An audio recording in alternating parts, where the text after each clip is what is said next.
Good morning. It is Thursday, December 17th, 2020. This is Proverbs 17. Better is a dry morsel and quietness with it than a house full of feasting with strife. A servant who acts wisely will rule over a son who acts shamefully and will share in the inheritance among the brothers. The refining pot is for silver and the furnace for gold. But the Lord tests hearts.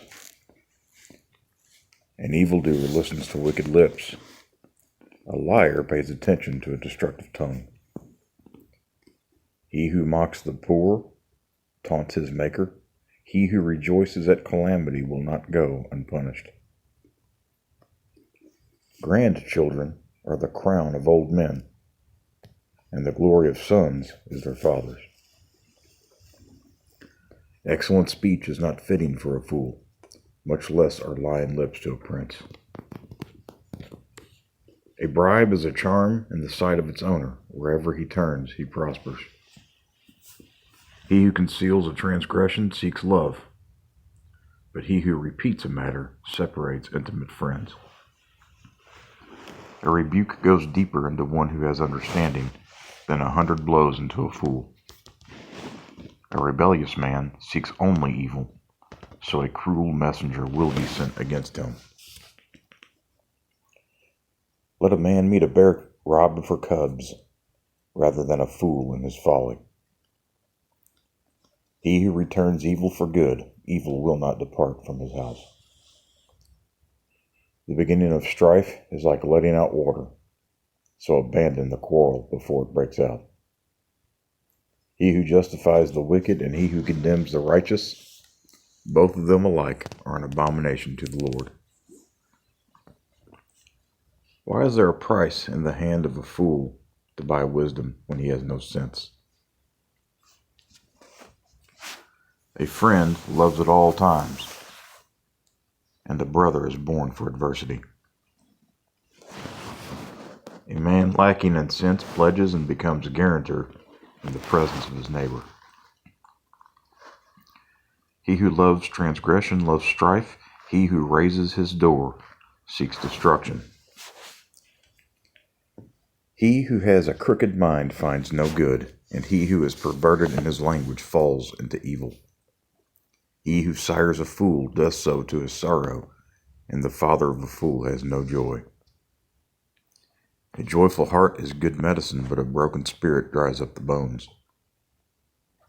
A wicked man receives a bribe from the bosom to pervert the ways of justice. Wisdom is in the presence of the one who has understanding, but the eyes of a fool are on the ends of the earth. A foolish son is a grief to his father, and bitterness to her who bore him. It is also not good to find the righteous, nor to strike the noble for their uprightness.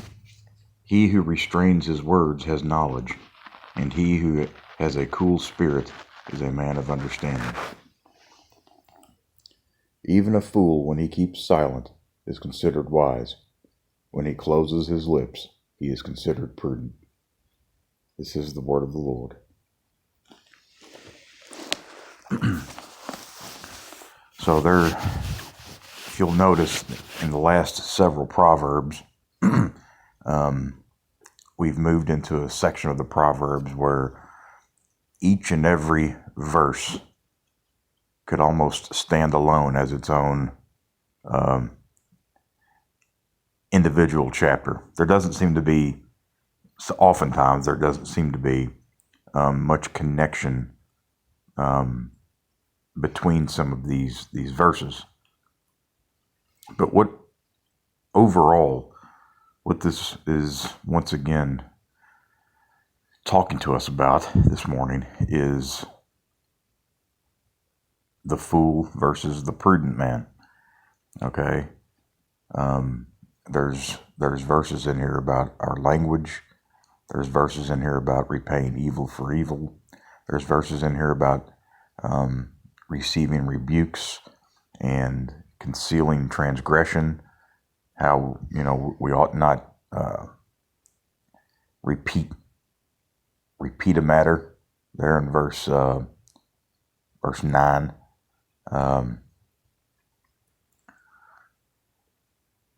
It talks about the perversion of justice, one that calls good evil and evil good.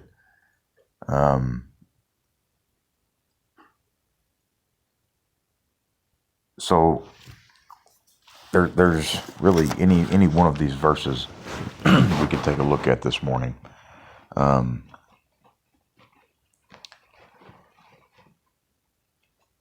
Verse 1, better is a dry morsel and quietness with it than a house full of feasting with strife. What do you think that means?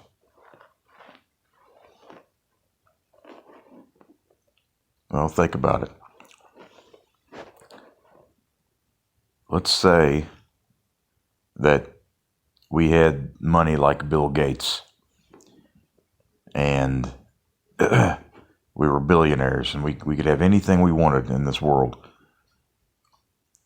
We could have feasts and celebrations all day long, every day. And yet, let's say that in the midst of all that luxury and feasting, we were lost.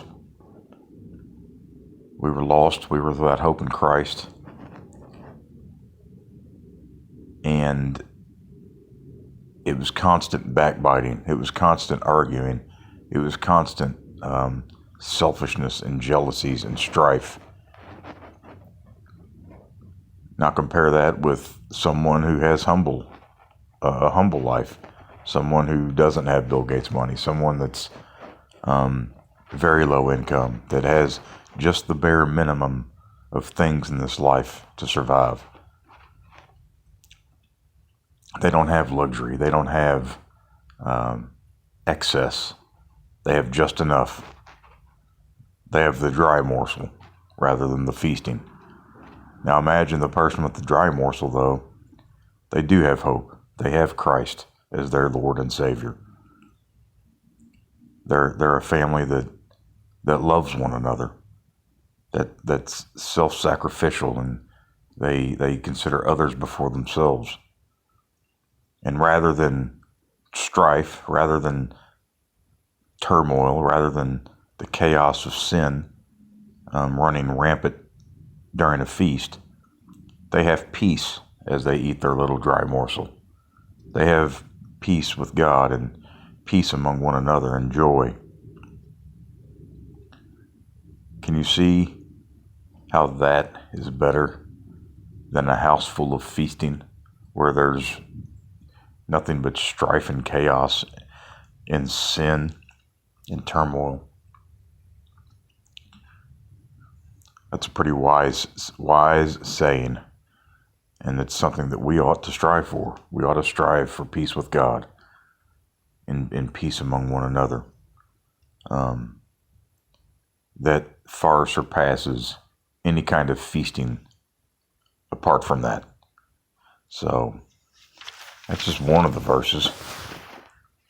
The very last verse, we could learn something from that. Even a fool, when he keeps silent, is considered wise. When he closes his lips, he is considered prudent. We've talked about this many times, about how just because a thought comes into your mind does not mean it needs to escape your lips, right? There's some things that we're thinking and would like to say, and even things that may be true, that at times we need to learn to keep silent and close our lips, because not every thing that's true needs to necessarily be spoken in every moment.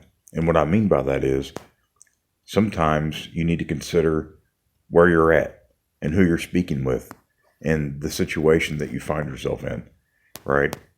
For instance, if someone just died, you wouldn't want to go up to your friend and make some rude comment about how their loved one was a drunk and an adulterer, and lived a lifestyle that led straight to them dying that way, so they basically deserved what they got. You wouldn't want to say something like that, right? It's true. It could be true. They could have been a drunk. They could have been an adulterer. They could have been living a lifestyle that directly contributed to their death. But in that moment, you might not want to say that. In that moment, what your friend needs more than anything would be for you just to simply love them and comfort them and point them to Christ, right? So there's times when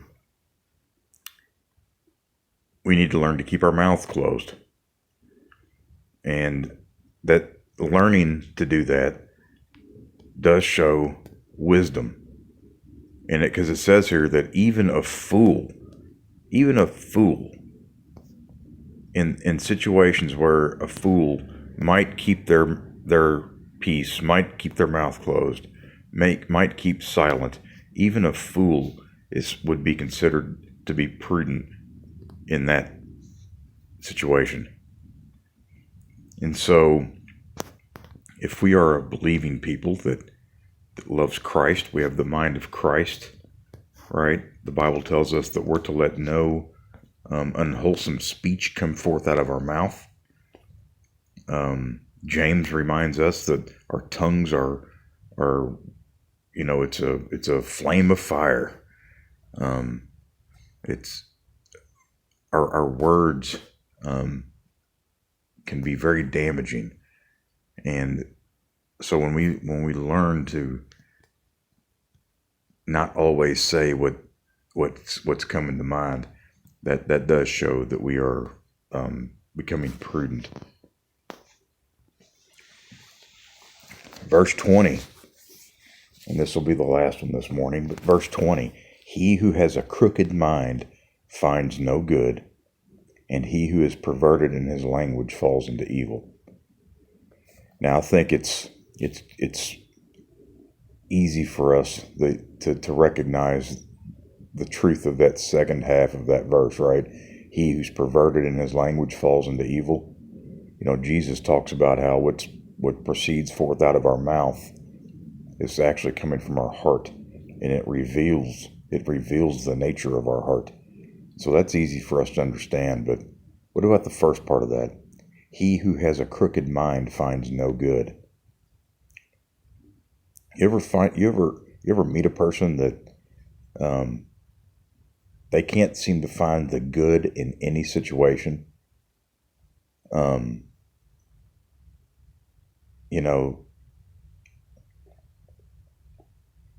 instance, let's say a person receives a Christmas bonus from their employer, right? Let's say they receive $500 from their employer for a Christmas bonus. A grateful person, a thankful person, would be appreciative of that and thank God for it. But a crooked mind would look at that $500 bonus and scoff and say, "Psh, $500, that's peanuts. I deserve 10 times that. I'm such a good worker. Might as well not even have this money." Do you see? A crooked mind finds no good. It's also, this might be a strange example, but for instance, take the death scorch down at the mill, for example, right? It's very easy for us to look at them and judge them and their wicked deeds, their murderous ways, escorting women into the clinic to murder their babies. And it's evil. It's wicked. It's at the pinnacle of evil, is it not? The murder of unborn children. And yet, there's probably things about the death scorch that if we examined, we could probably say, well, you know what? Yes, they're evil, but this thing that they're doing over here is actually good. And so now they don't have faith in God, right? They don't have trust in Him. But let me give you an example. There's that one death escort that has that no kill shelter for animals, right? Um, her operating that isn't necessarily a bad thing, right? It's good that she has compassion for animals. The problem is she's unbalanced and completely distorted and twisted in her compassion, right? It's not have compassion for humans and not animals. It's not have compassion for animals and not humans. It's why don't you have compassion for both? We're supposed to be good stewards of animals, so she's correct and good in that. But she also ought to love her neighbor as herself and not murder them. And so a crooked mind would not even be able to recognize that when she's taking care of the animals, she's actually doing a good thing, right? A crooked mind is the one that it's always bad. It's never good, right? Um, the death score, again, another example about the death scores, the mere fact that at least they are saying outwardly that their reason for being down there is to protect women. Now, we think that's utterly ridiculous, and their protection is actually harmful. But there is a sense that they recognize that um, it's good to defend people. They're in their own weird way, they're seeking justice for someone, right? Now, it's twisted and wicked and evil. But what it shows is that they are created in God's image. Though they have a very distorted view of justice, um, their desire for justice, their desire for liberty is good. Now, we don't believe that they're expressing that liberty in accordance with God and His law. But a crooked mind would find no good in that. A crooked mind would just call the death courts monsters and hopeless and just write them off altogether, right?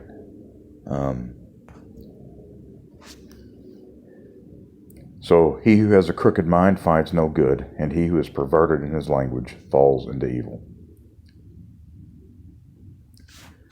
I love you all. This was Proverbs chapter 17. I pray you have a blessed day today, and God bless you all. Have a good day. Bye-bye.